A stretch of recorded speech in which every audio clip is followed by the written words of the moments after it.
औज़ुबिल्लाहि मिनश्शैतानिर्रजीम बिस्मिल्लाहिर्रहमानिर्रहीम। Law of conservation of momentum.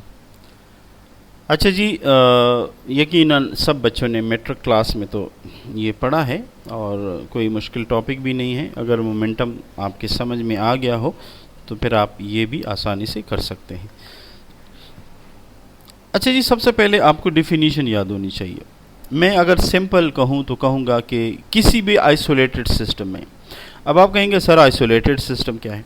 तो भाई आइसोलेटेड सिस्टम दरअसल एक ऐसा सिस्टम है जिसमें से एनर्जी और मास जो है वो रिमेन्स कांस्टेंट हो अंदर, ठीक है, ना वो बाहर जाए ना बाहर से अंदर आए, तो उसको हम आइसोलेटेड, उर्दू में अलग तलग कहते हैं, जुदागाना, बिल्कुल तन्हा निज़ाम, ठीक है, उसको हम कहते हैं आइसोलेटेड सिस्टम। तो मैं कह सकता हूँ कि collision before momentum before and after always be remains constant for any isolated system। और मैथमेटिकली उसका जो फार्मूला है वो है m1u1 m2u2 m1v1 m2v2। ये है इसका फार्मूला जो हमें प्रूफ करना है। m1 मास है, u1 उसका इनिशियल वेलोसिटी है, m2 मास है, u2 उसकी इनिशियल है, m1 मास है, v1 उसका फाइनल है, m2 मास है और v2 उसका फाइनल है। ठीक है, तो अभी हमने ये प्रूफ करना है, यानी momentum before and after collision always be remains constant for any isolated system and this is called law of conservation of momentum. अच्छा, इसको प्रूफ करने के लिए मैं बिल्कुल अलग तरीका इस्तेमाल करना चाहता हूँ और बिल्कुल सिंपल, ताकि कंसेप्ट बच्चे का सही हो जाए, बाकी वो याद कहीं से भी कर सकता है, मुझे उससे कोई एतराज़ नहीं है, बस कंसेप्ट बच्चे का क्लियर होना चाहिए।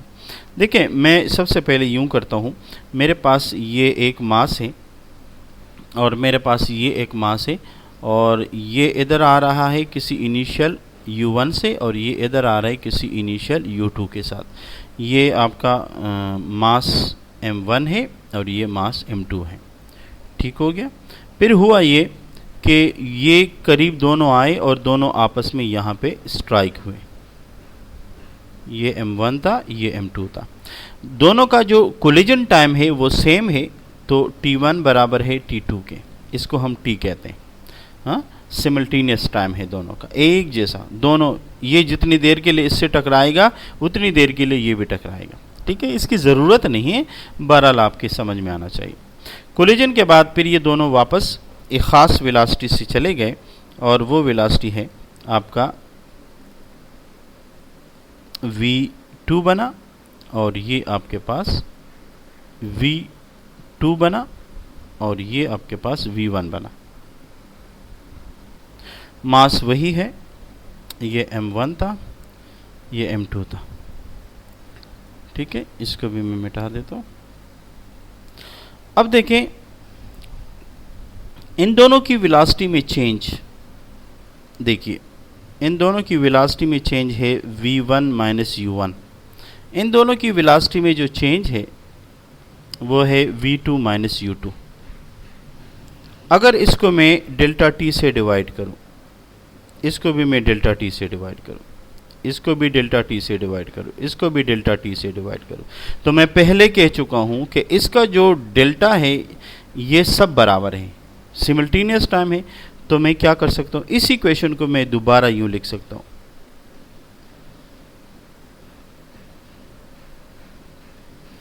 और इसको भी मैं दोबारा लिखता हूं बेटा, ज़रूरत तो नहीं है लेकिन आपके आसानी के लिए। अब ये मास 1 है तो मैंने इसको m1 से मल्टीप्लाई किया,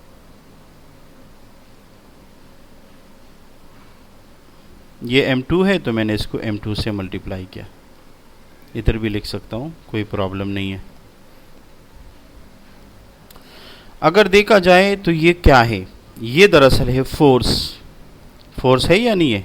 देखिए, मैं आपको, अगर किसी को एतराज़ है तो मैं लिख सकता हूँ M A delta V upon delta T, यही है ना रेट ऑफ चेंज। ठीक हो गया। तो इसको मैंने नाम दिया द फोर्स 1 2, इसको मैंने नाम दिया फोर्स 2 1। अगर 1 2 ना भी लिखे, सिर्फ 1 लिखे, यानी 1 ने 2 पे जो लगाया या 2 ने 1 पे जो लगाया, या इसके ऊपर ये जो लगा रहा है या इसके ऊपर ये जो लगा रहा है, ये कोई प्रॉब्लम नहीं। अच्छा, लेकिन एक चीज़ का ख्याल रखिए कि ये दोनों बराबर तो हैं, लेकिन they are opposite in sign. अगर इसका डायरेक्शन यूं है तो उसका डायरेक्शन यूं है। अगर आप इसको पॉजिटिव रखेंगे, इसको नेगेटिव रखेंगे, अगर इसको पॉजिटिव रखेंगे तो इसको नेगेटिव रखेंगे। हो गया। बस अब आप ये वैल्यूज़ यहाँ लगाइए और देखिए कमाल। ये यहाँ पर आ जाएगा m1 into v1 minus u1 divided by t, और ये आ जाएगा माइनस ब्रैकेट में m2 into v2 minus u2 divided by t। यकीनन दोनों का सिमल्टेनियस टाइम है, तो दोनों का टाइम एक जैसा है, तो दोनों का टाइम हो गया ख़त्म। और अब आइए ज़रा इसको सिंप्लीफाई करें एंड गेट द आंसर। बाकी तो आप जैसी भी करना चाहें, आपकी मर्ज़ी, मैं क्या कह सकता हूँ। कर सकते हैं, वैसे भी कर सकते हैं, मैंने पाबंदी थोड़ी लगाई है। ठीक है, वैसे करें। ओके, अब इस m1 को इसके साथ मल्टीप्लाई करें। m1 into v1 minus u1 minus m2, v2 minus u2, v2 minus u2। अब हम क्या करेंगे, इसको मल्टीप्लाई करें। ये आएगा m1 v1, ये आएगा m1 u1, ये आएगा माइनस m2 v2, ये आएगा प्लस m2 u2। ये माइनस इस माइनस को प्लस कर देगा। अब आप इसको यहाँ और इसको यहाँ लाइए।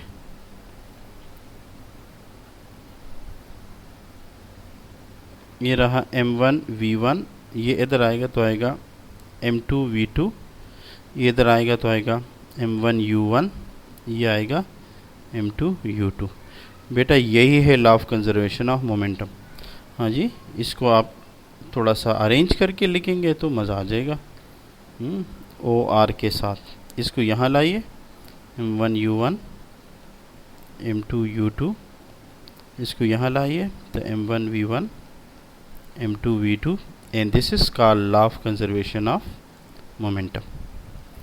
हाँ जी, समझ में आई बात? डन है? ओके।